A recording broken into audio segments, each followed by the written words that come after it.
Hello, this is Kim Creates, and today I'll be making sungjinwoo's daggers from Sololeveling. I'll first prepare the build by laying out an image of the dagger on the table. I've already created this blade piece by sanding an acrylic sheet and this frame, which we will get into later. Now that we have the blade ready, we need to make the details of the armor. Start by drawing an outline of the armor, making 2 of these.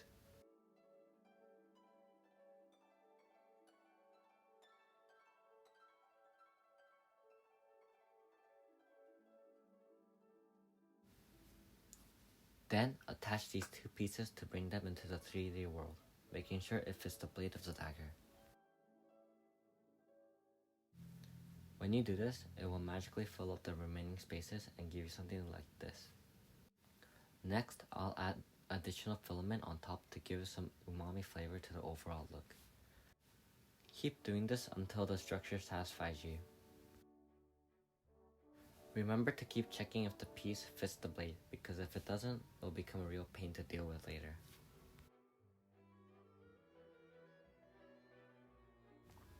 This time, I'll be separating the pieces into 4 parts to give it a plate-like look.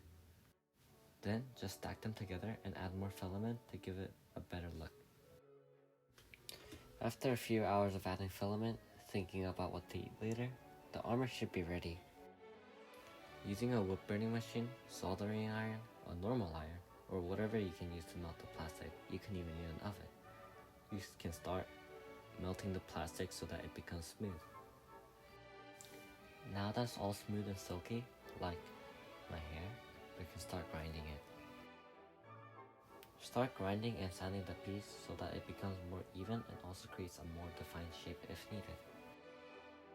Always remember to wear a mask when grinding, since the particles will cause sickness, unless you have a particle resistance passive or you just don't care about dying like I do. Keep sanding and sanding. Sanding by hand is better for control and to get into smaller spaces.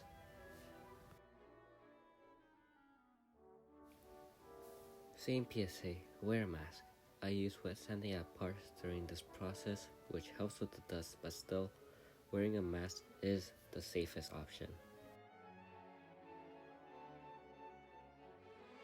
After, make a hole to place the charging port. I made it under this hood so it will be less visible. Now that the armor is mostly done, bring out your blade. I've already glued the blade to an LED strip and the metal rod showed earlier by simply using some epoxy glue. Do be careful, as this will get very messy very easily. This plastic piece is to hide the rod and LED lights, which I've made by 3D modeling and 3D printing. The reason why I 3D printed this is because I couldn't get it flat enough for my satisfaction. Anyways, after making 2 of these, tape them to the blade evenly and start filling up the space between them with filament. Once all the space is filled, smooth it by using a wood burning tool like previously to get that smooth surface on the cover as well.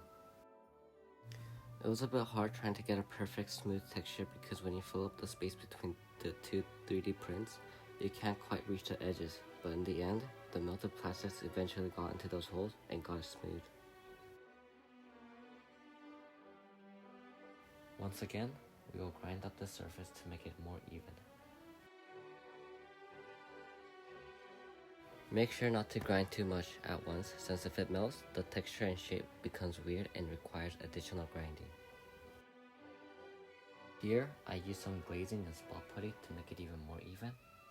However, this step isn't necessary.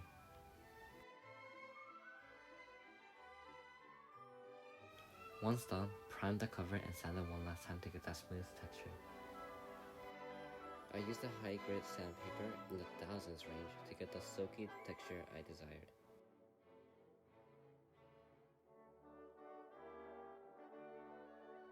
Now I'll be making the jewel located at the bottom of the dagger.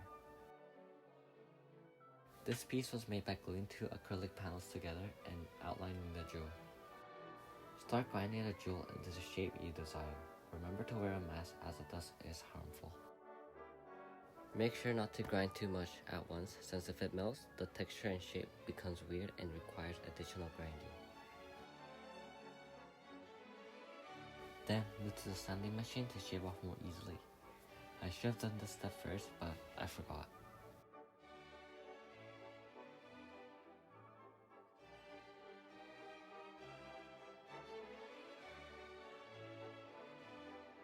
Then, once you're done, your crystal will hatch like an egg, and you can dig up the inside for room to put in more LED strips.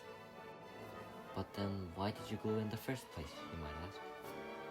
The original plan was to drill into the bottom, but it wasn't really deep enough for the light to shine through, so I decided to just melt out more acrylic.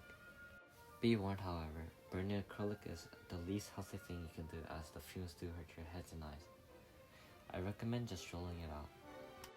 Once done, we can reattach the two and start sanding it to remove its seam lines, which I failed to do, but it's okay. No one will see it anyways. Now that that's done, I'll start making the handle of the blade.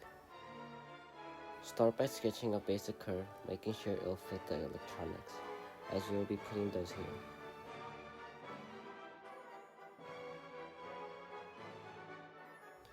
And ta-da!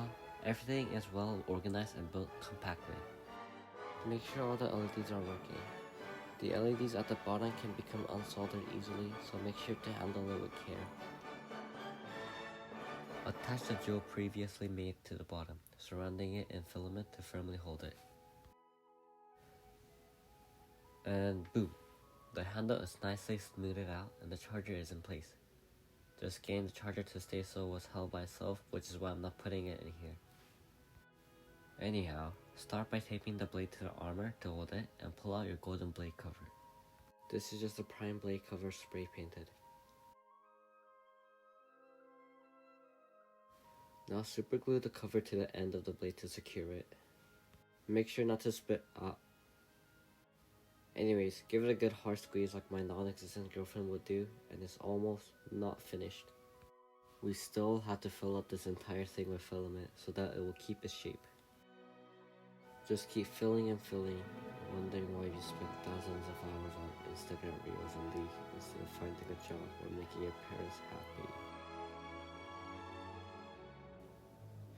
And you should be finished. Attach the other side of the armor, and now it is complete.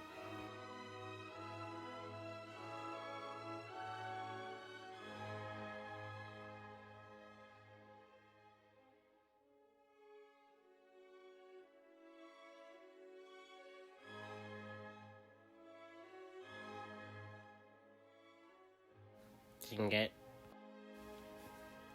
I shouldn't have done this. It started out with a bit of melting, but now it's becoming an abomination. It's fine. I can still fix it. No worries. Just a bit of sanding and more pretty and boom. Looks fine. Now we can start spray painting it, and now it's truly finished.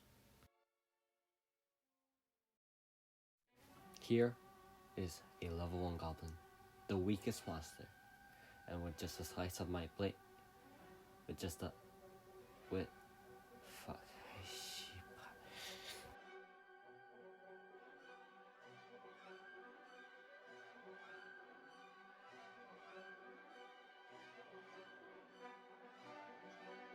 Here is a level 10 wolf, much more fierce opponent. Cha, ikuzo.